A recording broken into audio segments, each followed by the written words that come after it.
So today we're going to step back into one of the most extraordinary and sometimes least understood fires in probably European fire service history, to be honest. And this is the Great Dublin Whiskey Fire of 1875. This is not just a large fire. It's a fire where the fuel escaped from buildings, flowed through the streets, ignited and turned parts of Dublin into literal rivers of burning whiskey. It's a pretty incredible one to be going into today. And it was a fire that killed people, not just through flame and heat, but also through human behavior, some crowd dynamics, and misunderstanding of risk. In many ways, it feels kind of less like a Victorian fire and more like an early, perhaps hazmat incident, which we're going to dig into in today's conversation. So to help us unpack it, I'm going to be joined by Las Fallon. Las served in Dublin Fire Brigade from 1985 to 2017, spending over 3 decades in the South Inner City before moving into a specialist role working in the brigade history and heritage. He's a firefighter first and foremost, and obviously a family man, but also one of the most respected historians, in my personal opinion, of Dublin Fire Brigade, and the author as well of the Great Liberties Whiskey Fire, which he was kind enough to send me a copy of. And he's recently expanded and re-released it as a mark of 150th anniversary of the incident. So we're going to be diving all into these elements, the curiosity, the myths, what did or didn't happen. There's loads of great chapters in the book. It's actually not a very long read.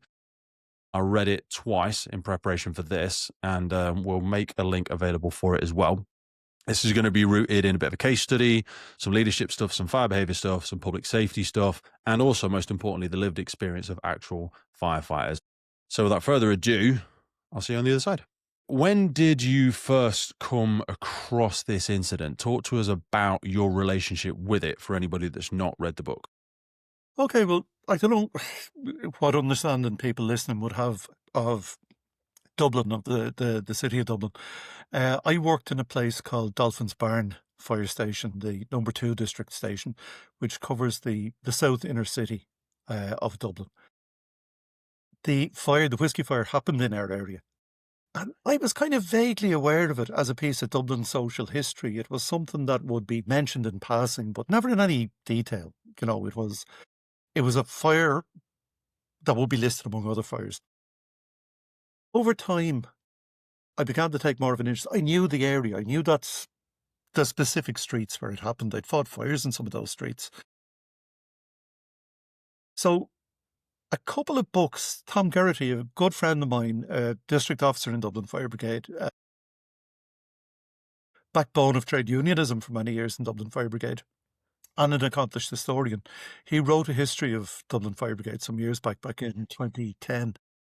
And he mentioned it in more detail, but still, it just whetted my appetite more to go after it again and get into it. So I began to research it. I began to look into newspaper files at the time, discovered some very strange newspaper files because within a week, they're telling 2 opposite stories of what happened at this fire.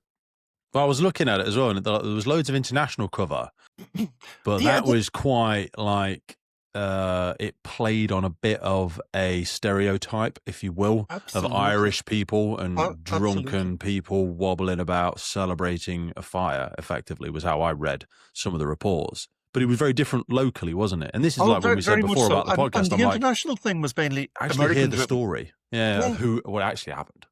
Well, as I said, the international coverage was American driven because by coincidence that same week there was an international shooting competition in Dublin, a rifle shooting. Rifle shooting at the time between, say, the national team. It was like the equivalent to rugby. It was like a kind of 5 nations thing involved in America as well.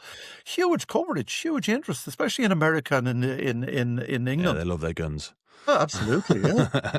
So apparently the Irish shooting team were considered world class at the time, and the competitions were held in America one year and in Ireland, England, Scotland, and Wales the following year. They were due to be held in Dublin. So we put a lot of American newspaper journalists in Dublin at the time. So there was the coincidence of this. When the fire happened, and we'll talk about that later, and the crowd behaviour in particular, it fed into an anti-Irish trope within America, where the Irish were still seen very much as, if not newcomers, certainly the big waves of immigration from Ireland had come in the wake of the famine, the Gorta Mór, the Great Hunger of the 1840s. The Irish weren't particularly liked in a lot of communities. There was a distrust, They're quite a celebrated distrust in of the America foreigners, now, a aren't distrust they? of the immigrants. Sorry? I feel like they are like quite celebrated in Very much America so. now. I think Very now much they so. are. I don't know, but like Well, probably the there's some very change, strong Irish communities in America, isn't huge, and huge in our line of work, huge in the firefighting. there? Um, the big change with the Irish in America, funny enough, was the American Civil War, Okay. because the Union was under pressure. It needed soldiers. And it Mm, was only too happy to have these waves of immigrants arriving from Dublin and from wherever else in Ireland. Irish Who fighting were, spirit, baby. You well, want some of that on your team, don't you? facing starvation or a uniform. A lot of people choose the uniform, you know. Well, So also, I they think went, it's a no. lot to do with like the area that you've grown up in, because I think of Ireland, I think of Scotland, I think of places like that. Obviously, great rugby teams, but also like because they've had difficult childhoods, and I don't just mean socially, but I mean just growing up in places where it's either very cold or it can be very wet, or it can be. Do you know what I mean? The whole like the California lifestyle as a difference. Like, I don't think that builds. Well, I'm very confident it doesn't build the same type of character. Having had a lot of people, a few people on from California, and I've visited myself, because you don't. It doesn't callous the body. It doesn't callous the mind to the same sort of difficult environment. And then Oh, also there's the social elements, the challenges, the conflicts that Ireland has had. I think that just builds a different human being. I it think. does. Adversity hones character. It Oh, does, definitely, yeah. without a doubt, without a doubt. But like I said, the Irish role in the American Civil War through entire Irish regiments, Irish brigades taking part in Fredericksburg and Gettysburg and all these major battles, it changed people's perception of them as not being just people who came to land on their shores and take what they could. They were people who were seen as contributing. And then changes in local government in places like New York in the aftermath of the Civil War meant that, for instance, the old volunteer fire department was done away with in 1866 and the FDNY was formed. The old volunteer department had been a very socially, prestigious thing to be part of. The new guys weren't, because they were just city workers. I mean, they were like, The employees, yeah. the dog catcher, the bin man, the fireman, whatever. So the old people who would have been the old families, the old American families, the Yankee families, if you like, who would have loved the volunteer department, didn't want this. So it went to the immigrants. It went to the Irish. It went to the Germans. It went to the Italians. And there is the basis of that culture still within the I love FDNY. that. Because it is very strong in the FDNY, like Oh, St. Patty's absolutely Day and stuff over huge, there. I know we're talking huge. I about loads of mean, stereotypes here, but like it's massive over there. the Yeah. FDNY like to remind us when we meet them on St. Patrick's Days and other state occasions that they're the largest Irish fire department in the world. Dublin only runs second. So I want to pause for a second and just give me a bit of context, because what I've done is we've jumped straight into an assumption that I actually don't think a lot of people know much about the setup of different fire services in Ireland, both the volunteers, the whole time, the pay, because it is, I mean, England, UK by comparison is very small to places like America that we're referencing, but Ireland, again, from a population density perspective, goes down in size again. However, it has a totally different makeup of, for example, I met a chief of one of your fire services at an awards show about 2 years ago. I can't remember his full name, but I was said to him like, "Oh, like where do you work?" Blah blah blah, and he said, "Oh, I'm chief of so and so," and I was like, "Cool. So how many people in your service? Like what's?" And I think he said he got something like 16 firefighters in his. And I was like, "What?" Possibly full time. Yeah, that Yeah. wouldn't be unusual in an Irish brigade. So 16 how full-time. many? And I know I'm putting Then you a on the spot retained here, mate, backup but to like, that. how many services are in either Northern Ireland? Like, what's the general setup? Because those, I feel like they're higher paid than the UK. Again, I There, might be talking yeah, out my arse yeah. And there. Okay, again, there's an historical reason for that. give us some context, mate. What we're Okay, talking about? well, the Irish Fire Service closely mirrors the UK service, but with some substantial differences. In Ireland, the main centres of population have full-time brigades, but that is Dublin with with a large brigade. I think it's tipping on for 1,500 at the moment. Cork City is full-time. Waterford City is full-time. The cities, Limerick and Galway, are full-time, and some in, I think, Louth as well.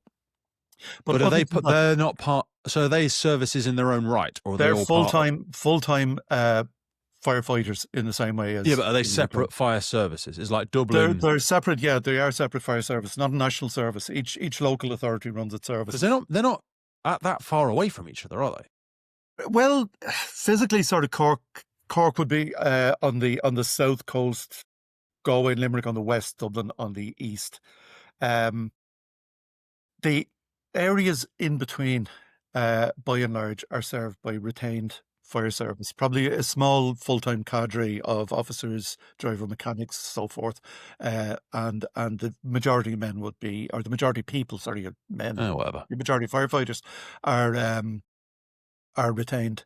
Dublin, even Dublin has a small retained element. They have 2 retained stations in the How North does County. the setup work for the retained versus the whole time? So is the retained salaried? Sorry, I'm getting into some real Yeah, minor retained is detail here, but salaried, like, and actually they've had okay, some major. They had a because we're major trying to get industrial. salaried in a lot of places over here, and I don't think many have done it yet. I think there might be 1 or 2, but ours still work on a monthly retainer, which is like £180, not a lot. I And then know. they'll get an hourly rate depending on calls, Yeah, drills, community safety stuff, whatever. yeah. But I think salaried is the way to go because a lot of people, like before we started recording, I said about some of the places I'm going, some of the traveling I'm doing. A lot of people don't necessarily spend massive amounts of time in the community that they live in. They probably are not their missus or their husband or whatever wants to go wherever at the weekend, so they might not be knocking about much. So we're struggling more, I think. With how do you guys and girls do it? There seems to be a problem in attracting people into the retained service, Okay, yeah, because apart from anything else, the backbone of the retained service for many years were either local authority workers or self-employed tradesmen. self-employed small You know, businesses, guys who are builders, working butchers, around the yeah, town, yeah, around the labourers, area. Good job. yeah. By the nature of things, we're in the middle of a construction boom. A lot of guys are working in the cities. They're not locally based. The local authorities employ less people because now they contract a lot of their work. And a lot of employers now are reluctant to allow a guy Yeah. to just Do you drop mind if I and just go, run off? How long are you going to be? Yeah, Oh, it might be an hour, might be 6. yeah, I can't run a business on that. What that's are you on it. Yeah, about? yeah. Yeah. Yeah, it is. Dublin works full time, as I say, with the exception of 2 retained stations in the North County. Very similar to the UK. We work, God, I'm 9 years gone. Hey, you're still a wee Still brother. part of the family. Still Come part on, of the you're in family. there, you're in there. What do we do? A 15-hour night and a 9-hour day. That's so much better than Well, it's 12-12. also better because when they changed from the old group system of the kind of 24, 48, 24, and then 24, they were offered back in the late 70s, they were offered 2 choices, and they were described as the London system and the New York system. Okay. The London system, the UK system, that you would work yourself the 2 days, 2 nights, 4 off. New York at the time worked a system that Dublin still works, which is based on a 28-day cycle of 7 days and 7 nights. So you do a day and 2 nights, followed by 3 days off, and then you do 2 days and 1 night, followed by 3 days off. I like that. 7 days, 7 nights, and a 28-day cycle, 2 long weekends guaranteed every month. You'll finish work on a Friday morning and not be back until Monday, and you'll finish work on a Saturday morning and not be back till Tuesday. I'm not a fan of the 224, and I worked Yeah, I it think for it's a terrible about system. 15 I think years. it's It doesn't work with commutes. It's an anti-family ridiculous. system. From what I've Yeah. seen and from what I've heard from friends in the UK system, that, you don't have that many weekends. Time off is lovely, but time We off have a is, full weekend off in every 8, don't you? well, we have 1 in every 2. Yeah, I know. So I really would like it to change. A, for the commutes. B, for the childcare. C, for the, just like you said, the work-life balance. Because as long as we've got human beings at the station for 24 hours a day, it doesn't really fucking matter when they start and finish. So I don't know why we can't. I think there's a big union thing with it. And the union. Who's the big unions in Ireland? Is it FBU? Well, you see, we have the problem we have here, and I was a shop steward. I have some skin in the game, but we always had in Dublin. We had 2 separate unions. We were often at loggerheads with each other, both of whom amalgamated with other unions to form a kind of super union. The super union would be SIP2, the Service Industrial Professional Trade Union. firefighters are a part of that, but they're not a union within it. They're not even they're a section within it. Ah. So Is the Fire Brigades Union not over there then? Fire Brigades Union don't organise in the South. And I have to say, I've worked with the Fire Brigades Union. I've worked with the FBU in Northern Ireland in Region 2. I've worked with them in the UK on various things, a couple of heritage projects with them. I think they're fantastic people. To my mind. Well, some people will love. I'm a member of the union. What you should aim for in a firefighting it's just union. Power together, I think, is more of what I'm talking. Yeah, you know what I mean? Absolutely. But in Dublin, and you mentioned the pay rates are better than the UK. That goes back to 1968 when Dublin Fire Brigade went on strike. They were paid as unskilled manual labourers. And they went on strike for the skilled manual labourers rate, not the tradesman's rate, skilled manual labour, the guy who drove the van or whatever, operated the Kango hammer. At the time, they were in talks with Belfast Fire Brigade to look at, their pay system, and they tried to introduce that. They were on strike for a number of weeks. It was going nowhere. But in 1968, the police in Ireland, which is a national force, were being reorganised. And policemen at the time were very, very badly paid. They didn't have things like, they didn't have the right to vote if you're a policeman. So to be a state servant. Jesus Christ. It was crazy stuff. You could be transferred from one end of the country to the other. Police officer in Ireland's got to be rough as well. Well, Jesus, I bet that's hard. What was good for us, not for them, what was good for us was that in 1968, to settle the police, they decided to give them a pay rise. And the firemen in Dublin were approached and said, look, will you take whatever we give the police? We don't know what it's going to be yet, but will you accept that and go back to work? And they kind of said, yeah, it has to be better than what we have. They did. There was an improvement in pay and conditions. That was 1968. 1969, the North blew up. And all of a sudden, the state needed a lot of policemen. And they needed a lot of motivated policemen. And they needed a lot of well-paid, motivated policemen. Our boat was tied to their boat. So we tracked theirs. We kind of went up with them. So there's still parity between a Dublin firefighter and a guard, a member of the Garda Síochána, a policeman here on the base rate. And that has been a working... So what's an average firefighter, and again, I know I'm putting you on the spot, I know it's been 9 years, but like what's an average firefighter's annual take home, give or take? I'm out of touch at the moment. I'd be surprised if it's less than 40. Really? Now, you're in euros, but I would be surprised if it's less than 40. I would think probably on average then with shift allowances, with overtime, whatever, 50 has to be 50,000. I was going to say, I'll have a little bit of a quick look now, because I say it's not live. We always edit it anyway. Yeah, there's about 20% of the difference. I'd say there's about the euro to sterling. Like it fluctuates, obviously, but I know our lads are better paid than the UK. So let's have a look. A fully competent frontline firefighter earns roughly 39,000 a year at standard payment before overtime and enhancements. Trainees start lower, 30k, and scale up to the mid 40 to 50k. Yikes. If you look at that broader average reported salaries, blah, blah, blah, blah, blah. Yeah, they're paid. Oh, wow. No, sorry. That's the UK. So your guys can go up to around 75,000 euros depending on experience and location, with the median and mid being 50,000 euros. That translates to about 33,000, in UK money. Cost of living matters. Dublin costs more than most in the Very UK. Expensive city. Very expensive. Retained or on-call roles in Ireland can have very different structures. Guaranteed minimum retainer, for example, 25,000 euros. But also with a payment per call on top. Wow, so you get salaried and calls on top. That's great. Yeah. Yeah, so ours is structured, negotiated with the National Joint Council and Fire Brigade Union, where you firefighter pay very slightly, but as you just said, tracks the policemen's pay. Yeah. Wow, And that's then, interesting. funnily enough, the other full-time brigades track Dublin. When the police get a rise and it's in pay, Dublin will automatically get that. Then Cork automatically gets it when Dublin has it. Then Limerick gets it when Cork has it. Galway gets to a Limerick. It takes about 6 months to actually But drip like you down said to as well, everybody. I imagine living in Dublin. I don't know if it's a bit like London. So London get London waiting. No, there's no Dublin waiting. It's a huge But problem. barely any of the firefighters live in London because can't Yeah, afford to. yeah. I mean, You know what I mean? Dublin property prices are on a par with sort of Switzerland. It's Mm. crazy. It's causing huge social problems because people just can't afford housing anymore. No. Do And people get taxed more for second homes?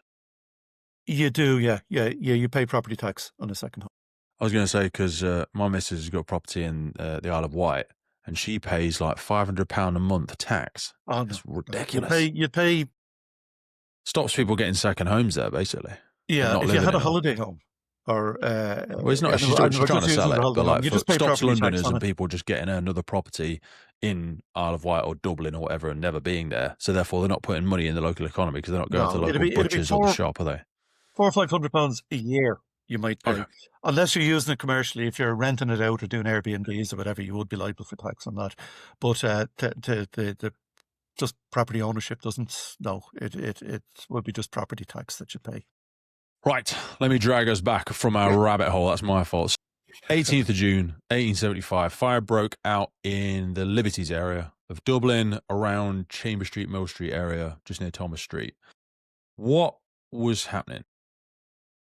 What was happening was that area in Dublin was known at the time as the Golden Triangle because you had major breweries. You had Guinness, you had Watkins, which was Guinness's rival in Dublin at the time.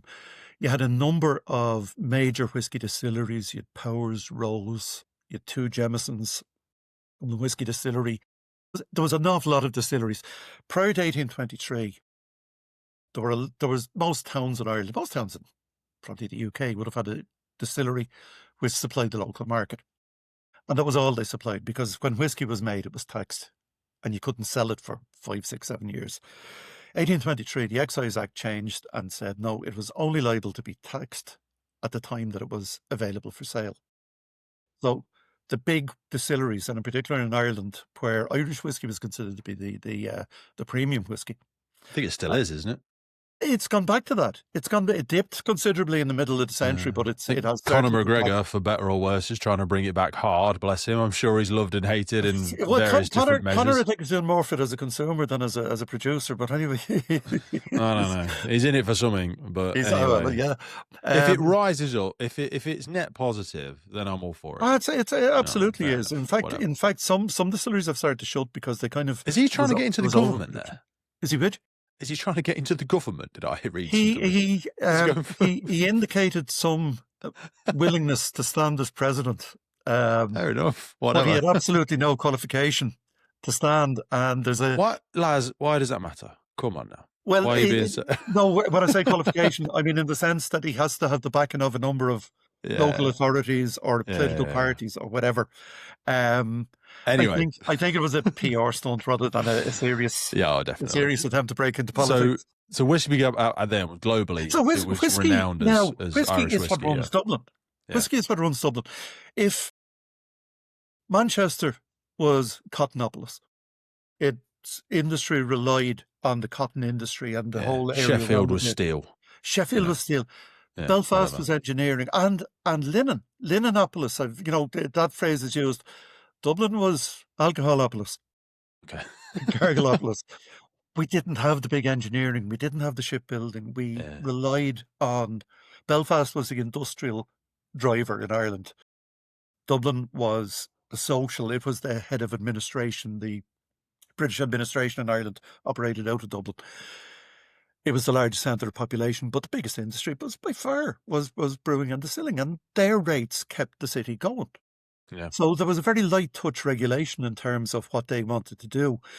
When they could make whiskey in bulk, they needed somewhere to stock it, because you couldn't choke up your distillery with last year's production. And so the idea of a bonded warehouse, a secure warehouse where whiskey could be stored for up to 10 years, whatever was needed, that came in. All the distilleries needed this. The Customs and Excise ran it, but they didn't supply them. So there was a business there for commercial businesses to build bonded warehouses. A man called Malone built the largest one in Dublin by far. He bought the land at the back of tenement houses in the Liberties, which was a very poor area of Dublin. Very little regulation as to what he could put in there. So he built a huge bonded warehouse there. And he stored, at the time of the fire, he was storing 250,000 litres that we know of from the whiskey distilleries. He was also storing possibly the same again from commercial importers, brandy and gin and vodka and whatever else, anything that needed to be, or even tobacco, anything that needed to be in bond, he had it there. But we know he had 250,000 litres. Well, there's a law, isn't there, that it's got to be aged for at least something like 3 years actually in Ireland in order for it to be called Irish whiskey. So the storage of the stuff must take up masses of room, like you say. Part of the storage, and it wasn't clearly understood at the time, they lose a percentage when you store a cask of whiskey, a barrel of whiskey, for that 3 years, 5 years, 7 years, whatever you want it to come to. You lose a percentage. You might lose 10% of the volume. Yeah, it evaporates, doesn't it? It evaporates, and it's what people in the industry call the angel's share. But it's also the makes for angel's very share. volatile. I love that. The angel's share. It goes for it makes a very volatile atmosphere within the places because, again, I'll bet it bloody does. High security. Christ. They're not well ventilated places, because if you ventilate a place well, it's also a way in for burglars or thieves. So these places are like miniature prisons. They're very heavily secured. So basically, you have locked up thousands and thousands and thousands of barrels of whiskey, which are not. That's cool to walk into and watch that. I bet the fumes overtake you, but I bet to walk into them, you're like, these barrels, there must just be warehouses full of this stuff. Absolutely, stacked floor to ceiling. Mate, I bet that's cool to see. And the only people who ever went in around them really were the workers who'd move stocks from one part to another as it was coming closer to the time that it could be sold. New stuff going to the back. And the customs and excise officers who went in and just checked that everything was secure, that everything was sealed, that no one had been in, that no one other themselves had real access to it. And on the 18th of June, 1875, the last person that we know to set foot in Malone's warehouse was a customs and excise officer, and he sealed the place at 4:30. He did his rounds, he came back, everything was fine. He said, you have to assume that if the place is burning down, he would have mentioned it to somebody, If he came across the fire with it back, he would have at some point as a remark. He signed it off as being fine. Okay. 7:30 that night. 8:30, sorry, I beg your pardon, 4 hours later, the roof collapsed. Shit. The roof collapsed, and blue flame, alcohol, pure burning alcohol, shot 100 feet into the air. So that's been burning for a number of hours. That's built up a huge body of fire inside of there. And there's nothing normal stuff. Nobody is reporting a glow. I was going to say, stupid question, but there's obviously no flame, smoke detection, no ion beams, nothing in these report of warehouses. smoke. Nobody smells smoke. It's a very secure place. So it's contained within the building. So there's no glow at a window. There's no smell of smoke. There's none of that usual stuff. Yeah, but there's also no detection. I'm just trying to put my mind together. I'm trying to think back then if there was much of any fire detection technology. And the only thing they would have had was water sprinklers. So that would have actually made the situation worse, as it turned out. Yeah. Okay. When the roof went, and the roof had completely burned away from the inside, it collapsed. The triangle is complete. You have no shortage of fuel. You have a lot of heat, and now you've unlimited oxygen. So immediately the fire just jumps up a huge, ramps up a huge level. As I say, you've these blue flames shooting 100 feet into the air. Barrels of whiskey exploding. They're getting blown from the building, breaking apart on the street, and just adding to the fire out there. Because as the barrels explode, the whiskey goes on fire. It's flowing through the warehouse. It's starting to flow out the front doors and into the street outside, or D Street. Oh my God. That particular area, and you can walk it, and I've done walking tours down there. And if you're ever in Dublin, I'm taking you down there. We'll go down and we'll do the walking tour. I want to come. Gerard has invited me a few times. We'll speak about him later. But yeah, man, it's on my hit list. It's on my hit list. The flames are flowing down the street. Now, the only thing that saved Watkins Brewery on the other side of the street was there was a very high camber on the street, the high centre. So the flames, the natural run of those streets is downhill towards St. Patrick's Cathedral, known to the Liffey. It runs down the street. As it's going, it's the worst of both things. It's the worst of a fire and a flood. Because it's not coming to your door and burning through the door and set fire to your house. It's flowing under the door, Oh, already burning. mate. On the corner of Ardee Street, there is a pub, and the owner had been confined to bed for something like 3 years. The man hadn't moved in 3 years. He moved that night. His his wife rounded up some of the hardened drinkers who were still sipping away, like, on the fire started, and managed to grab him out of the bed and run off with him. Good Around on the him. corner, there's another well-documented case where they were having a wake in a house, the Irish tradition of waking a corpse, that you bring them home, you set them, you put them in the coffin in the house, people come and visit, they'll have a few drinks, they'll tell stories about the person. It's a way of dealing with the thing. Yeah. The house went on fire. So what they had to do was evacuate everybody, but then they remembered him as well, so that somebody went back and grabbed the corpse. Yeah. They ran off with him up the street, and they deposited him apparently safely in a doorway somewhere, because it had dawned on them that what's flowing down the street is whiskey. And it's a lower city, Yeah. physically a lower city, 3-4 stories. So people all over the city are seeing this massive plume of smoke, of flame. Word is spreading that there's a massive fire, and people will go to fires in those days. There's no public entertainment. It is public entertainment. Well, we still go now. Yeah, of course they do. Everyone just get in your car and go, let's just drive down. See Absolutely, what it is. yeah. Oh, Let's fake up the traffic all around the place and go down. yeah, absolutely. The fire engines getting in so we can have a Let's look. go and have a looky, Lou. Yeah, so this is happening. People are gathering in huge numbers, and they're gathering because, apart from the spectacle of the fire, there's unlimited supplies of whiskey. The gutters are full of it. Fire brigade arrived within minutes. Now, the fire brigade in Dublin at the time had been founded in 1862. The first chief, James Robert Ingram, was an Irishman who'd emigrated to New York. While in New York, he worked as a banknote engraver, but he had joined the volunteer fire department. And as I said, that was a very thing in the years before the Civil War. It was a socially very advantageous thing to do. It was kind of a social club as much as anything. Mhm. In 1862, late to the game, Belfast had a brigade from the 1840s, Edinburgh from the 1820s. They decided to set up a municipal brigade. He applied for the job, and he got it. Now, a number of people who applied went on to be chief officers in major British brigades afterwards. But this fireman from New York managed to convince people that he was the man for it. So when he came back to Dublin, he was allowed to recruit a brigade of 40 people, 40 men. Never got 40. Up to the late 19th century, Dublin never managed 40. He had 25 men. Why? He was terrible. Continuous duty, made worse by the fact that he only had half staff. So it was absolutely 365 days a year, continuous duty. Harsh conditions.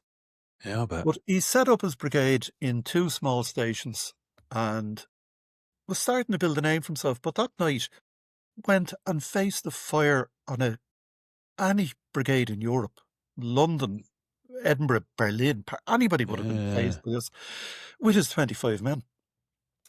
And he realised that he couldn't put water on this fire, because if you put water, it's like putting water in petrol. It's just going to float on top. You make it worse. Mhm. But he needed to stop it. And one of the things he needed to stop was the drains had to be blocked, because the burning whiskey was flowing into the drains. It's gone down. There's an underground river in that part of Dublin, the Poddle. It was getting into the Poddle. It was getting into the sewers. It was exploding sewer gases underneath. I was going to say, And this potentially it was going to go out onto the Liffey, which was full of wooden sailing ships at the time. So he needed something to block this. They tried putting down sand and rubble and lifting cobblestones. None of that worked. The whiskey, there was just too big a volume of it was flowing through. Yeah. It's gone through different streets at this stage. It's burning all in its path. He decided he needed a soft organic material. And the soft organic material was plentiful, because everything is horse-drawn. Yeah. So the city council would have spent their days going around with carts, removing horse manure from the streets. It'd be brought to depots and sold off as fertiliser to farmers or whatever. So he told the council guys to bring the carts to the Liberties, bring all the horse manure they could get their hands on. 25 firemen. There were 150 policemen sent along by the Dublin Metropolitan Police, because I think they had more of an idea of what was going to happen with this amount of whiskey on the loose. Yeah. The British garrison in Dublin sent 300 soldiers. Now, again, at a fire, you'd often send for soldiers to operate the manual engines, to help with crowd control, to help with salvage. He had the soldiers given shovels. And as the horse manure arrived, he got them to build dams of it, to block the drains, and then to build dams of it across the streets. Yeah. Horse manure is kind of the best of the whole lot, because there was a kind of unholy trinity involved. Horse manure is great, but you don't know the horse manure. There's no kind of internal plumbing, and a very poor area with tenements. And at the back of each, there was what was called an ash pit, which was where pots were Throw your emptied shit. into. Yeah. So he had those emptied. He had the corporation empty those and bring them out and spread that on the street as well. Christ. A huge amount of tanneries, very anti. So, like, tanneries were awful places to have. You need a concentration of them there. You know, a poor area, people really couldn't complain. But the tanneries had skins being dipped into these huge vats of a mixture of urine and dog feces. And that's what you Well, this is started where a with. lot of the old phrases come from. You know, when someone like, you haven't got a pot to piss in. That's exactly it. Yeah, So yeah, they because go if you did have a around. pot to piss in, you could go collect- along and sell it to a tannery. Yeah, people and didn't they would know buy it this. off They you. were like, where does it come from? Yeah, Like, well, you used to sell absolutely. your urine to the tanneries. That's right. Yeah. That's right. So they were using this mess, and then they would put animal skins in there, which would render down into leather, all the fat and meat and the hair and whatever go. So the sludge from those, I was going to say you can imagine, you're probably better off not imagining it, but the sludge from those was a problem and was dumped regularly at various places around the city. He had that sludge brought down and spread on the streets as well. And it's soaking up. That's the not a bone of quick whiskey. operation either. No, this is taking hours. What's happening is the volume of whiskey, it's hitting the barricade and it stops flow. Now, it'll eventually overrun the barricade and go on to the next one. While it's held, the alcohol is burning off. You know, it's the old brandy on the Christmas pudding thing, you know. Yeah. Once you can stop it, the alcohol will keep burning off. So by building a continuation of barricades, it's pooling, burning off, overflowing to the next one. More of it's burning off, more of it's burning off. So would I be right in saying that there's like probably not a great deal of active intervention with the source of the fire? We're really there's no focused nothing on you can do. containment I mean, here. there's no foam. There's no equivalent to foam. It's going to burn till it's finished burning, burn. basically. It's going to burn. And at this stage, whole streets are burning. So what he's doing, what Ingram is doing, is he's planning ahead. He's looking at an entire city block and saying it's gone. He's going to write it There's off. no point going near that. What we want to do is stop it before it gets to that place down there.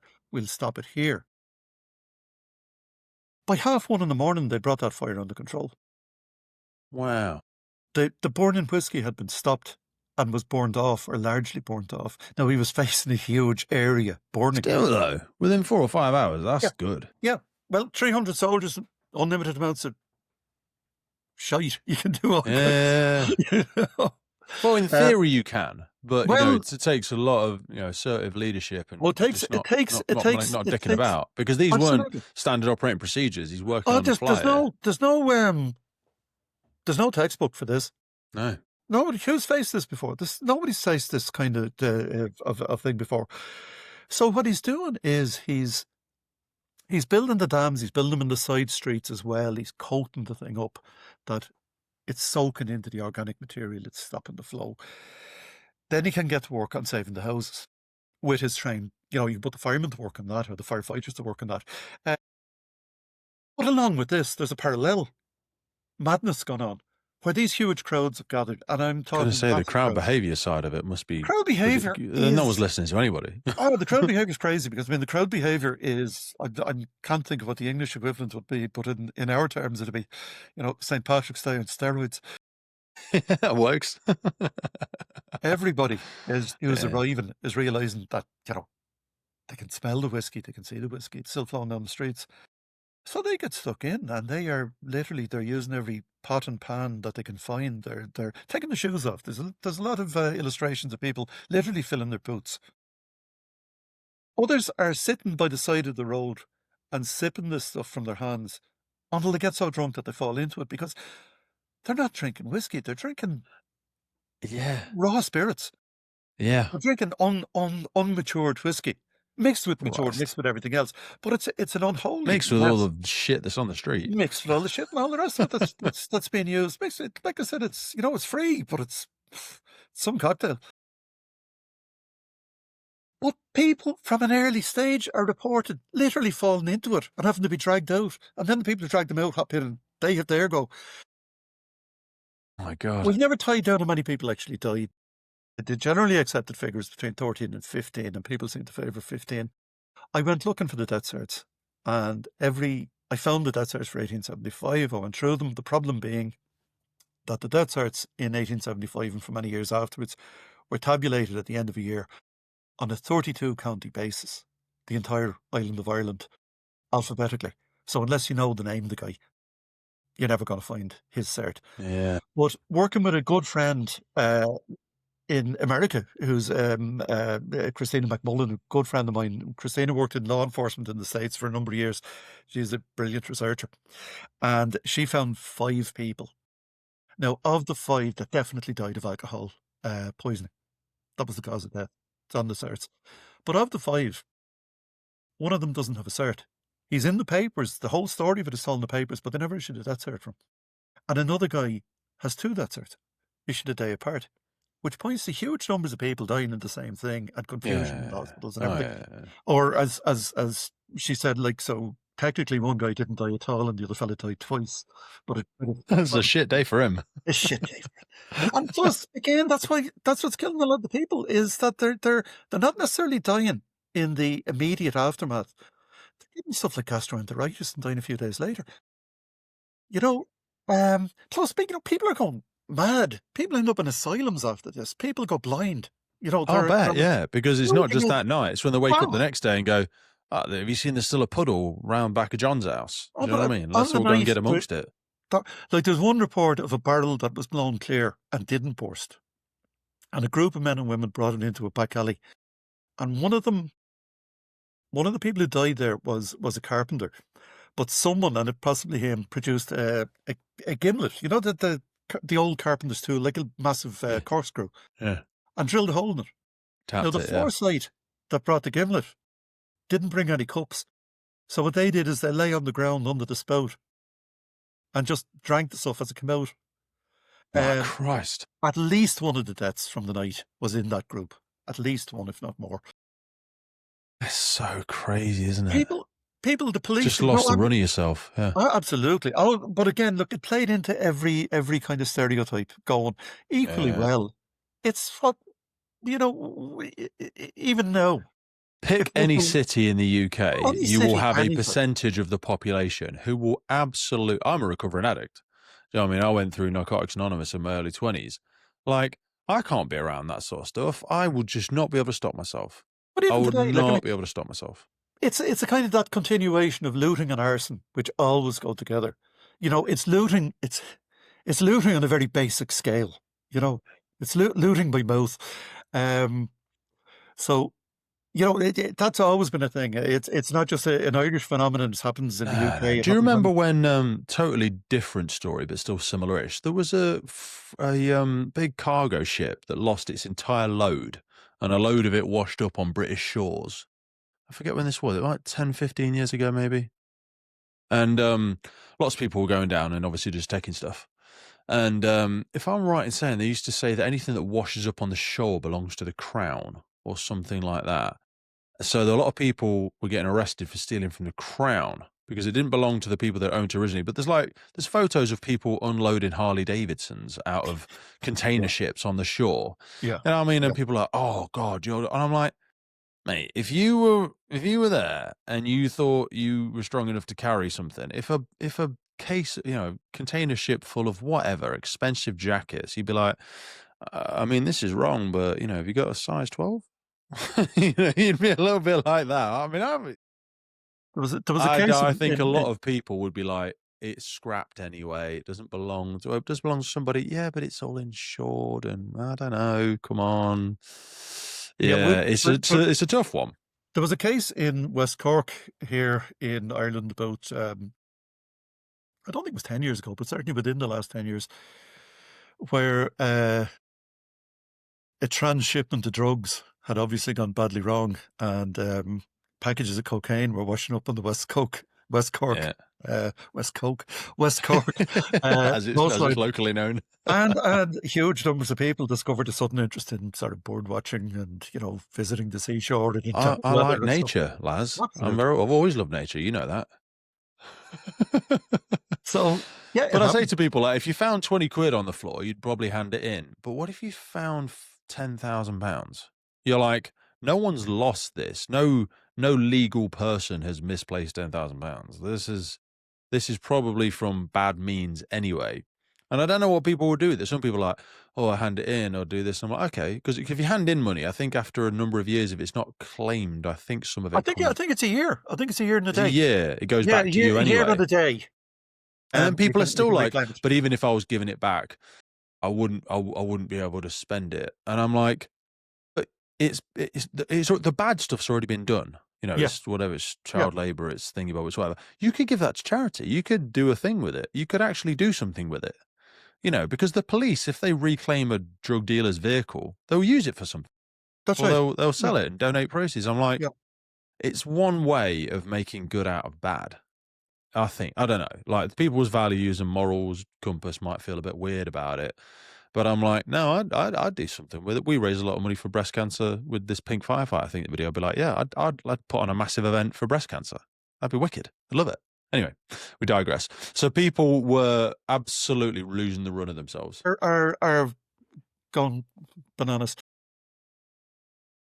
And the town is full of American journalists who love this because this is paddywhackery on, as I say, paddywhackery on steroids. This is every negative image that anybody ever has of the Irish, come to life and falling over drunk in front of you. So I'll bet they went home with a bottle of they're reporting Ribena because that they're was telegraphing that their was full of reports whiskey back. as well, though. I bet they're telegraphing their reports on the shooting match back. So now they're telegraphing this, and it feeds very well into an audience in Middle America. It feeds into an audience whose grandchildren will introduce prohibition in the 1930s. These are people who don't like drink, probably don't like Irish people very much. And, this is a great tale, a cautionary tale of what happens when people get loose on drink. The Irish papers are reporting it in the same way. They're telling the story. Within about 3 days, the whole story is stopped and it's changed because it's seen as hugely damaging to the Irish whiskey industry, the premium industry, the industry that runs the city. It suits nobody. It doesn't suit the city to have this image. It doesn't suit the church, which would have been a huge influence at the time, was running temperance campaigns. So this is the exact opposite of a temperance. Carry on, Politicians, Irish politicians who are going to Westminster and are pushing sort of for home rule and for, greater freedom for Ireland, don't want this to be the image people have of the Irish. The whiskey industry does not want this story doing the rounds. Whiskey, that thing that kills everybody. No, Jesus Christ, no. Premier whiskey in the world, drink enough of it and you'll go blind or fall over dead. But I always say to anything, the poison's in the dose. You have enough of anything, it'll probably kill you. Well, if you have enough of anything mixed with horse manure, tan and the other stuff, it'll kill you anyway. God, if you have enough lemonade mixed with that, it's got to kill you. But so the story changes in the Irish papers. I mean, by 3 days later, they're saying about how well behaved everybody was and what a help they were to the police.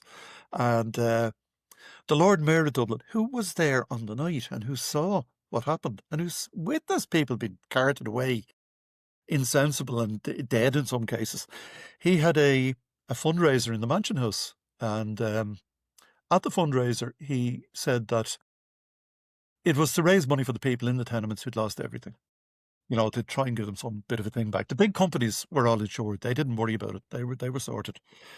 And he said one of the things about the fire, and like I said, he was there, was that he thanked God that nobody was killed in the fire. And in the same breath said, and the people who were killed would have died in any city where poor people were given access to unlimited drink. So nobody died, and the ones who did die don't really matter. And that was the thing. That's the sad part of it, because there were talk about a two-tier system, mate. Listen, it's a phrase often used in Ireland, used since Wolfe Tone's time, men and no property. And that's what these were. These were the men of no property. Had this happened in a well-off area of the city, had these people been well-connected, had these people been outrage. graduates, we'd still be talking about it. One of the things that fascinated me when I came to the Whiskey Fire, there's no ballad. There's no poem. There's no, like, Dublin, they're famously in the song, raised on songs and stories and heroes of renown. We're a nation that likes our singing. We're a nation that likes our poetry. We're a nation that likes our That's how we learn. I always think that the Bible is just lots and lots of stories. That's how you pass on history. That's where, history. If people are illiterate, if people have been denied education and they are illiterate, no point giving them a book about something. You'd sing them a song about it. You tell them, you put it in a poem, you put it in some way they'll remember. Nothing. Because it was effectively, the story was killed. And the reason they got away with killing the story was that the people who died, a lot of people died, and a lot of people were destroyed. Their lives were destroyed by the fire. As I say, people went blind. People ended up in institutions, lunatic institutions. But they didn't matter. They weren't people who had a place in the social scale. They were the ones who could be forgotten. So they were forgotten. They were forgotten. And one of the things I particularly liked about the book, and there's a guy, you should talk to him, a guy called Ger Devine. He's a servant Dublin firefighter. He's a poet, and he is a brilliant poet. Yeah. Have you? Yeah. Look, Ger's... Mate, I had him on about a year ago. Great guy. I absolutely love him. Ger's a great guy. He read your poem amongst others. In fact, I've got the Firefighter's Call up on my wall here because he sent me a signed copy of it. Yes, yeah. Well, the firefighters, the firefighters' prayer Firefighter's Call. Yeah. He's amazing. An absolutely amazing guy. Absolutely amazing guy. Hugely talented fellow. He's a real, I always think of Ger anytime I see him. He's a kind of he's a guy from history. He's a kind of Celtic warrior. He really is. A sportsman. He competed out in America. He went out there as a roofer. Listen, there's sportsmen. There's sportsmen and there's hurlers. Have you ever watched Irish hurling? It's savage. Yeah. So it's ridiculous. It's it's a proper sport. It scares the hell out of me. I've never played it. Oh yeah, he'd absolutely destroy me. It's kind of grievous bodily harm with rules. Yeah. That's probably the best way to describe it. Loosely held rules. Loosely held rules. But it's still a gentleman's game as well. Like everyone covered in blood, shake hands afterwards. Well, it's an amateur game. And I mean, the biggest, most important match of the year, the All-Ireland finals, the fans intermingled. There would be no question of ever having to separate fans.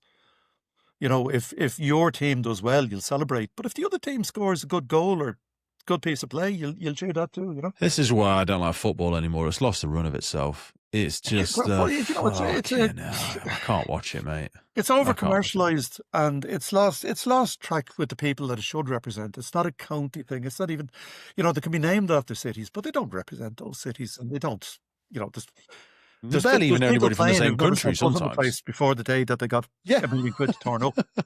You do well having a post-match interview. They don't speak English, some of them. And there's nothing wrong with that. I'm not saying don't, equal bloody employment rights for everybody. But I'm like, when someone goes, oh yeah, I support whatever, Manchester, because I'm Manchester born and bred. I'm like, but none of the fucking players are from there. Yeah. So like, what are we doing? There probably is a few. I'm sure someone will be like, oh, what about so? Whatever. Okay. I don't know anything about football. But as a generalism. Here in Ireland, we have huge numbers of people who support British teams. The Manchester United, Leeds, whatever. And friends of mine, and they're dedicated their lives to them. But it's a different thing. It's a different thing now. But we have a local league with some very, very good teams, a lot of whom the better players end up playing in the English games. And it doesn't have the same level of support. And that kind of fascinates me that, if I've never been to Leeds. I've been to Manchester, I've been to London, I've been around a lot of the UK, but I've never been to Leeds. I know other people who've never been to Leeds who support Leeds United. Fine. I don't. I think we've lost a lot of that nostalgia. I think that those traditionalist, purist thoughts around, no, support the place you're from. Come on, support your people. Yeah, I don't think people do that anymore. Absolutely. I don't think they do that anymore.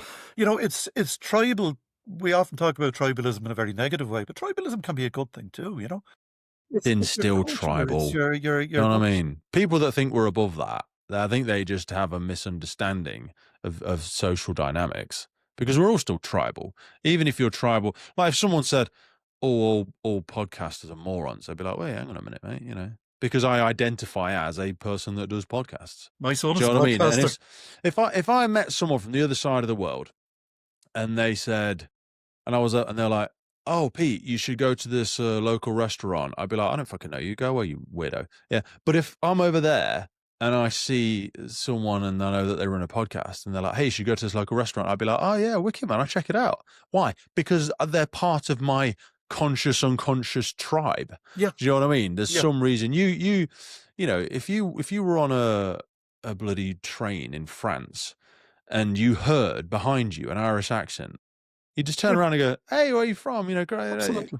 You've never even met this person. But if some randomer walked up to you in your hometown and they said, "Oh, you should definitely do this," you'd be like, "I don't even know you." But because you're outside of your tribe in France and you recognize someone that has a tribal characteristic, whether they're wearing a football jersey that you support, whether they're speaking an accent, you're like, "Hey, we're similar.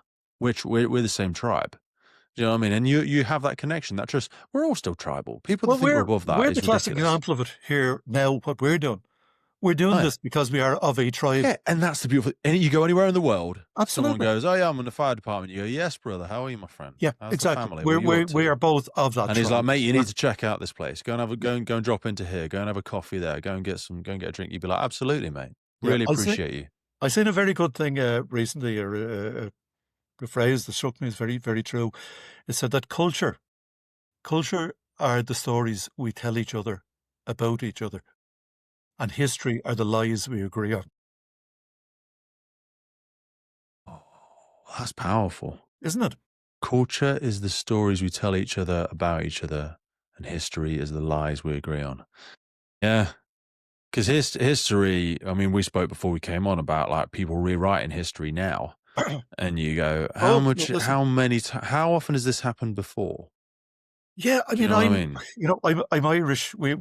History still plays a part in our day to day life, for better or worse. And history is what brought me into this. History.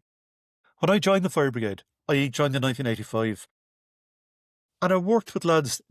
The me in those days, the old lad on the watch, was a fellow who'd come in the 50s.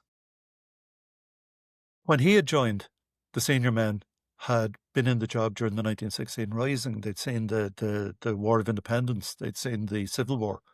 They'd seen the bombing of Belfast, which is a big event this year, the anniversary of that, when Dublin firefighters went north in spite of neutrality to help Belfast. So there was, and because I was in the job, because I was part of the tribe, they talked to me. They wouldn't talk if an academic came in to sit down with them. Everyone would clam up. But they talked to me because I was a Joe Soap. I was a firefighter out in number 2. I was in Sea-Watch out in number 2. I did my bit on the union and whatever. Like, I was an ordinary guy. I was one of them. So I got access to stories that simply no one had been given access to before, and access to material that people had from fathers and You should have grandfathers. run a podcast. Well, in my day, That's the whole point of this, because the amount of books. incredible stories That was you'll the hear. first book. I don't know if you can see it there. There it is. Dublin Fire Yeah, book, we got it. The Irish Revolution. Again, it just opened a whole window, which no one had looked through before. So important. Podcasts, actually, yeah, podcasts. As you know, my son Donald runs a podcast called Three Castles Burning, which is a Dublin social history, and I've been on that a few times. But I'm not. No, I think podcasting generationally has. I'm amazed. It's still in its infancy. It really is. But it There's a needs lot of people like people yourself who understand it and who can work it. I'm I think having you just great need to care difficulties. less about it. I always say to Yeah, people, listen. like, no one's that bothered. Don't worry about it. But like, if it's a story, whether you think it's true, it's not true, you just heard a thing, you heard a word, I'm like, just put it down, because I don't think that's any different than and these are my words, not yours, but than some religious books. I mean, some religious books weren't written down for hundreds of years. They were just people telling other people stories, and then someone went, "Oh, I'm going to write that down." And now we go like, "Oh, we say it's gospel." If I told Laz a story and then asked him to repeat it in 100 years, or asked his fifth cousin, what's the likelihood you think it's going to be similar to what actually happened? I bet it's going to be a little bit different. Yeah. Yeah. But nonetheless, like your book, and again, I've got your copy of your latest one here. This is just a new version of that. We're just reinventing the wheel in a different version, because my biggest frustration. And with your consent, I will read a couple of chapters of this to put Absolutely. after this. Yeah. We won't read it all, because it's too long. Not too long, but like I wouldn't do that to it because I want people to go and get it because it's really Don't interesting. do it to your listeners. Don't do that. No. Because mate, this is really at the preface, especially. We're going to read a few bits from it, and I'll put them in after this. But unfortunately, the younger generation don't read the debriefs as much. They don't read the books as much. That's not because they're not interested. People go, "Oh, you're not." That's not what it is. It's just because they've learned a different model of absorbing information. They look at a video, they would like to listen to something in the gym or when they're driving or whatever. Do you know what I mean? And very few people, other than people like your son and myself, there are plenty of them around, but there needs to be more. It Because does. if It we does. we Yeah. don't know where we've came from, how do we know where we're going? Exactly. You know what I mean? Exactly. And a lot of And people more are to the hungry for point, this knowledge. They are you hungry need for it. people you can trust. You need people you can respect. Do listen to, the same story can be told by 10 different people, and you will end up with 10 different versions. You That's need it. people who you know and trust, understand the whole background to it, the whole zeitgeist of it, the whole Mhm. culture of it. Mhm. Like Yeah. what you do, nobody else could set up a firefighter's podcast unless they're a firefighter. Yeah. There's You loads who would be can't way better get than me into the at it, family. but You also can't. you have to Yeah, kind of get over yourself you have and to understand realize the that tribe. You have to you have to understand understand the the tribe. tribe, Yeah. but you also have to remember that like I'm not an expert in anything. I always say I'm a subject matter enthusiast. Yeah, I'm an instructor in a bunch of different things, but I just learned from someone else that was telling a story seventh hand. So I'm just trying to go back to the subject matter experts like you and go, oh, you lived there, like you've walked the streets. Like, tell me like what was like, oh Christ, yeah, I never thought about that. And then just put it out there. It's free, people can understand it, people can learn from it.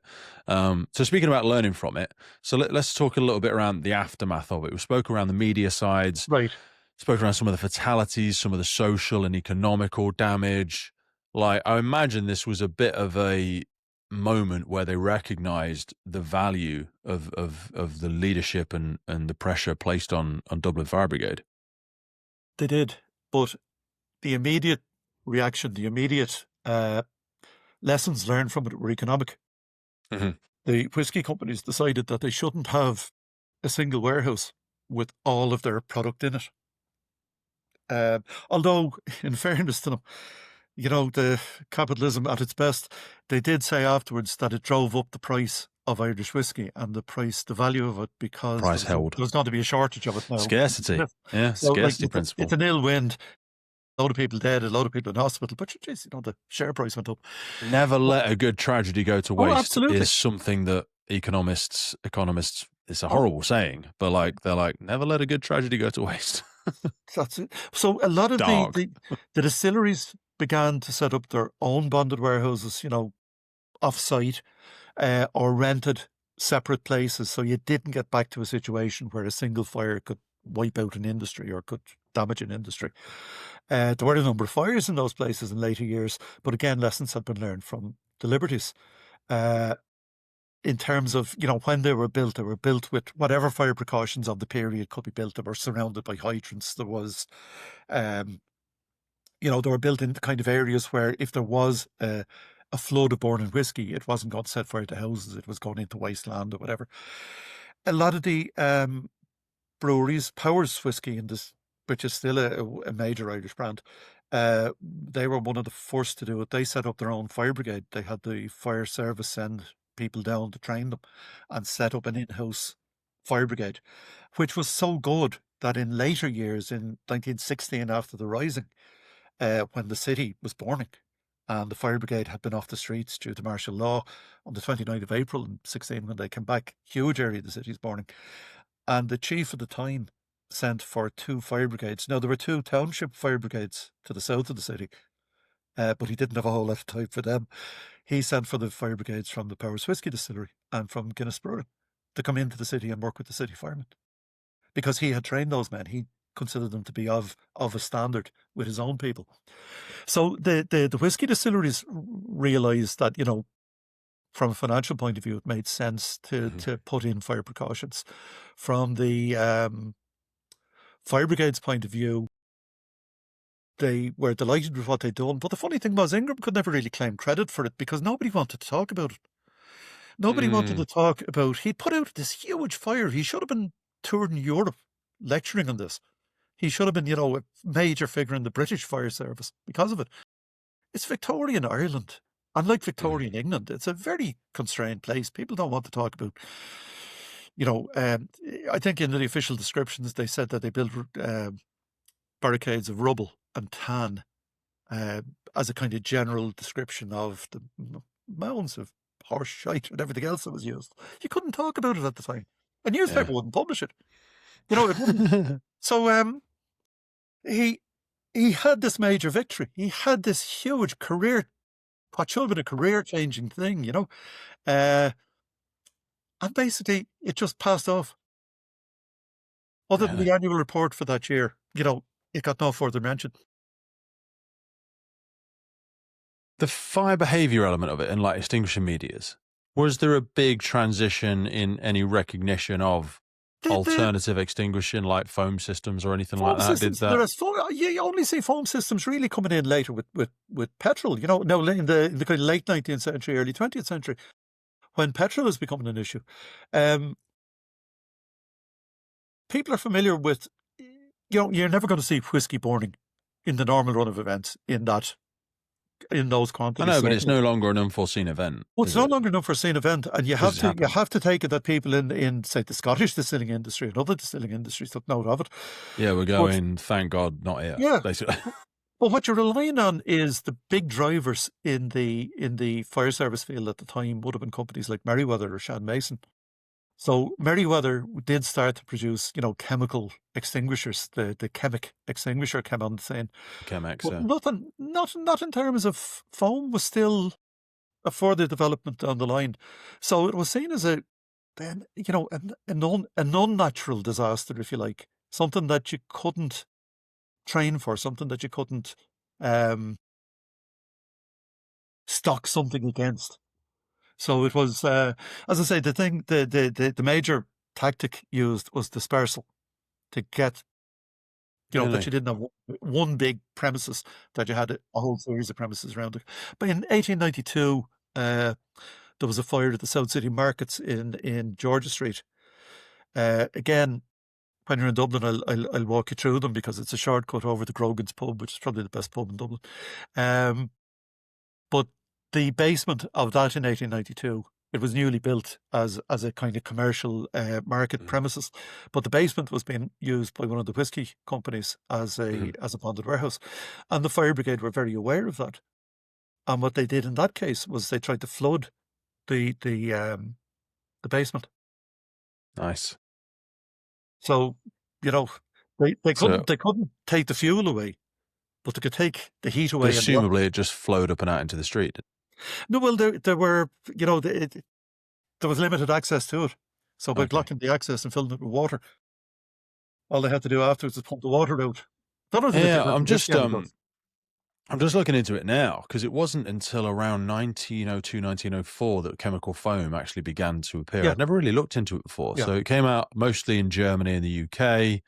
There was then crude systems that were used to generate foam at the nozzle, but it wasn't until apparently the 1920s where it started to gain some operational true. traction, and that was driven by petrol, oil refineries, and also the aviation risk as flight started Yeah, to take yeah. flight more. But again, So liquid fuel all incidents, yeah. petroleum based.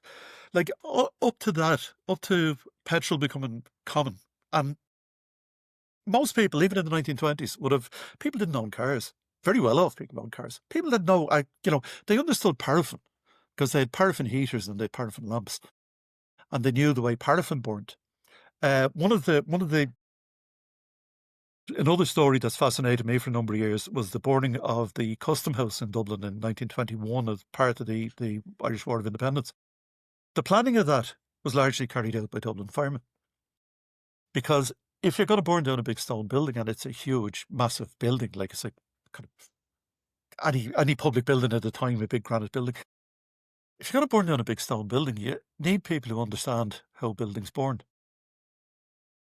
So at the time, the people involved The units that were involved in it approached people in the fire brigade, and they said, The "Look, Irish Republican Army, the wasn't it? IRA of the time, because a number of their members were in the Dublin Fire Brigade at the time, and they explained how, if you put petrol in there, and they had been using it to burn police barracks and things like this, they'd lost people because they were going in scattering petrol everywhere, and then someone would walk back in with a match, and the place blew up, and they're killed.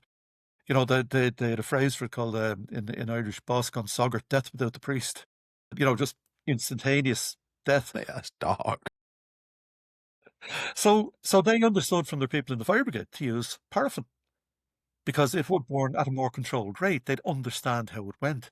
That was a massive building. So this was all to do with getting rid of that, the heart of the administrative heart of British. It stood for British. Yeah, absolutely. It was the Ireland, centre of British civil administration. Did it all was the local tax, government board. It was the tax people. Like, burning down a tax office is never going to be unpopular in any society, but removing the tax generating apparatus meant that. Well, it's a hell of a statement. If you take away the people who are generating money from the country, and the country is just a negative thing, it's just a black hole that the British government had to keep pouring money into. They were already losing the war militarily, or certainly coming to a stalemate militarily. They couldn't win. They couldn't lose, in a sense, but they couldn't win. Yeah. But now the civil administration had just basically gone up in smoke. So you couldn't raise funds, you couldn't raise taxes, you couldn't, apply rates. So it became, within 2 months of that, they're at the negotiating table. Mad. It is. It is. It's not always the bullets. Sometimes it's the paperwork. If it's gone, it takes. Yeah. Yeah, if you remove the presence of it, it's significantly hard for it to reach its arm into destroying the records. Now, people often talk about it as being a very negative thing, that a lot of Irish historical records were lost, but actually they often confuse it with an event the following year during their civil war, when the forecourts and the National Archives they went. But in terms of the Custom House, it was mainly tax records, and who wouldn't like to see nothing wrong with losing the tax records every now and again. Well, I'll tell you, there's no harm. Who wouldn't like to see the tax records going up in smoke? Hey, come on. Mate, I find that absolutely just fucking fascinating. I love going into these sorts of stories. I'd love to. You mentioned a couple of names earlier, and before I forget, I wanted to just who is the other historian that you said you'd spoken? Tom Geraghty. Tom Geraghty. Yeah. He'd be a wicked guest, mate. I'd love, when we've finished, to get a connection with Tom. Tom's story is just amazing. Tom's story is amazing. Like, he comes from a family steeped in trade unionism and in the whole kind of republicanism, the whole Irish story of the early 20th century. One of a number of brothers who all were leaders in their field. Tom would have worked in England for a number of years. Came back, joined Dublin Fire Brigade. He'd very heavily involved in trade unionism when he was in the UK, and got very heavily involved in the promoting trade unionism in Dublin Fire Brigade. And equally well then went through the ranks. He ended up as a district. Again, it's one of the differences with the Irish system to the UK system. Our rank system is slightly different. Above station officer here. I know you've watch managers and station managers, but the rank above in old money, a station officer, is a district officer. No, he's different to a DO in the UK service. Divisional officer. Yeah. So a district officer would be, it's a kind of pre-war English rank. When they reorganised the brigade in the 1930s, they adopted it based on a number of English cities, including Liverpool and Bristol, which were considered to be kind of similar cities to Dublin. But they brought in a couple of things where, the chief officer, you have a chief and assistant chief, and then you have third officers, who are probably closer to the British divisional officer. And the district officer is like a very senior, halfway mark between the station officer and the UK DO, perhaps. Yeah. An ADO, whatever, in British terms. And again, it's partly to do with the fact that, we had gone our own separate way. We were never part of the National Fire Service. The National Fire Service in 1941 took the entire British Fire Service, threw it into a melting pot, and gave the service that basically you still have today. You know, and Yep. it was a hugely progressive thing. It was a massive thing to do, and greatly to the benefit of the British service. But we didn't have that. We were neutral during the war. We weren't part of the British service.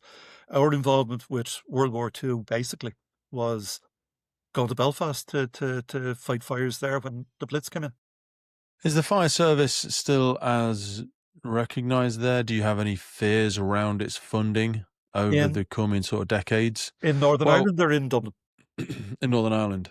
In Northern Ireland, yes, I would, because funding is at a premium there. They have self-government, but it's self-government that runs on money coming from Westminster, and Westminster isn't throwing any money into the fire service anywhere in the UK at the moment. No, I Right. think we're going to see a lot more regionalisation of quite a few things. Absolutely. I think. Absolutely, yeah. And it's not going to be to the benefit of the fire service. Fire services are always a chimney in summer. They're always regarded as a chimney in summer. Nobody cares about it. It's fine. When things get cold and you need that chimney, you pay for the fact that you haven't done any upkeep on it and that you haven't kept it in top class condition. I would have had a lot of dealings with firefighters in Northern Ireland, and still do. People like Jim Quinn and who's in charge of the FBU up there, serving and retired firefighters. A lot of retired lads who would have been in Belfast back in the early 70s and stuff. I mean, these are exceptional men. These are people who are just world class. Yeah, And my these favourite were guests. warriors for the working day. Fellas who went out and faced hell, unimaginable stuff for any of us. Yeah. I went back to it the next day, and the next day, and the next night, and the next night. And who are paying for it physically Well, in I their tell you, retirements. seriously, there's a couple of lads there, people, of course, as soon as I started saying a couple of lads there, like, the head goes blank. I can't think of anybody's name. Tony Maguire, Harry Welsh, people like that. You should talk to down the line about their time in Belfast in the early days of the Troubles. It was hair-raised stuff. It was, mate. It was blitz Crazy. stuff in the 1970s. Mm. I'd love to have them, mate. And the beauty of the Northern Ireland Fire Service and the FBU, they serve both communities. They're drawn from both communities. They were never seen as being part of one or the other. They were probably the only group that would have been accepted as an entirely neutral force and a force for good through those terrible years. Yeah, because the police obviously were very loved and hated, and probably arguably much more open to manipulation and other elements of that. Fire service, I like to think most people are happy to see you. Most people are happy to see you. When you roll down the street, you still do get attacks. I always used to say to recruits, it was, my thing, that we don't do cabaret. We meet people on the worst day of their lives. Potential to have. Now, the worst day of their life might involve the cat being stuck up the tree and not coming back down. It might involve They've never called the fire service in their life before. They're calling it now for the first time, and you are showing up. Nobody was ever having a party and decided the real thing we're missing here is the fire brigade. Let's ring them. This will make it perfect. Something has gone wrong. Something's gone wrong. And like I said, it can be... The world is collapsing. Yeah. Granny might have hit the sherry and locked herself in the toilet and won't come out and we need somebody to open the door. It could be your kids said in a road crash. It could be a house fire. You've had a crash. Someone's jumped off the roof or is about absolutely. to. You know what I mean? You always know what you call the ambulance service for. You always know what you call the police for. Most of the things you're calling the fire service and going, fucking shit's gone sideways. I don't know what to do, but it's definitely not the police's job. And I don't know what a paramedic could do here. Can you come and find a solution? Yeah. Well, again, so we turn up with a big red toolbox. That feeds back, Pete, to what we were saying earlier. It's the tribal thing. You said, we understand each other. We have a whole set of references with each other. The same as we'd have with a fireman in Paris or Germany, Australia, or anywhere, because there's a set of common experiences, a set of common walked a similar path. It's not the same as mine, but you know what I'm talking about. Absolutely, yeah. It's absolutely that. Yeah. Well, look, mate, I've absolutely loved our conversation today. I want to be respectful of our time. We've done an hour and a half already. It fucking flies by. Always flies by. Mate, there's so much there. One final time. We're going to put a link in it below, but go and check it out, everybody. It's a lovely gift to get for anybody. It's a good one to pick up for yourself. We're doing loads of recruitment in the UK Fire and Rescue Service. And we rarely get actually as honest, my words, nobody else's, as honest sort of debriefs and accounts of incidents, because they go through all the politics now and they have to be doctrinated and checked and edited so they're not, offending anybody. And sometimes you read a debrief and you're like, I'm not sure what I'm supposed to take away from that. There's some really, really great meat in the bones of this. So we'll stick a link underneath for anybody to go and follow in. I'm going to stay in contact with you, mate, because I'm going to ask you for a bunch of other people, friends, colleagues, because these people don't know. These are where we get all of our incredible guests from. Absolutely. It's people writing in, it's people dropping us a note, it's a friend of a friend. And that's what we're always hunting for. And you just delivered it in abundance today, mate. I really do appreciate you. Send my love to the family. It's been a pleasure. It's been an absolute pleasure. And I look forward to being over there and catching up with you and Gerard. I'd love to do it.